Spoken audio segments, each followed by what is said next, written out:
So at 5:30, a request made and now under consideration. This week, Virginia lawmakers met with top Air Force officials. On the table for discussion, the proposed personnel reductions of hundreds of positions at Joint Base Langley Eustis and the possibility of a new installation and mission support center coming here.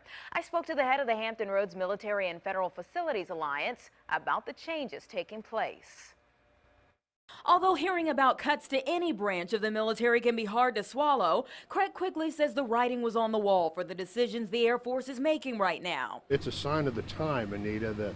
The defense budget is flat or declining, and one way to recover some of that in this austere budget environment is to reduce overall headcount. As we first reported 2 weeks ago, the Air Force announced that realignment would eliminate about 3,500 positions as of October, with Joint Base Langley Eustis suffering the largest blow, losing 742 positions.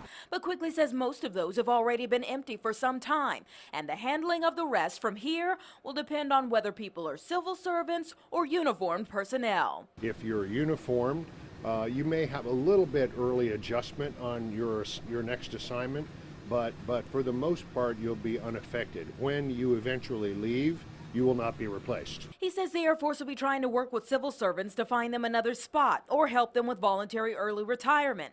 The Secretary of Defense has directed all services to reduce staff by 20%. The Air Force made a deliberate decision to take all of that out early and then reinvest the savings over the next several years. In the meantime, Virginia's congressional delegation took one more step in their fight for the installation and mission support center, meeting with the Assistant Secretary of the Air Force, among others, this week. She promised to consider evaluating the merits of placing that new organization at Langley, and we'll see. It's the most we could hope for at this point. That center could create up to 350 new positions, offsetting those that will be lost to Air Combat Command at Langley. Quigley says that we have a lot going for us, especially our proximity to Washington, D.C., but there are likely several other installations across the country making similar requests right now. Air Force officials have promised specifics on personnel reduction in 30 days.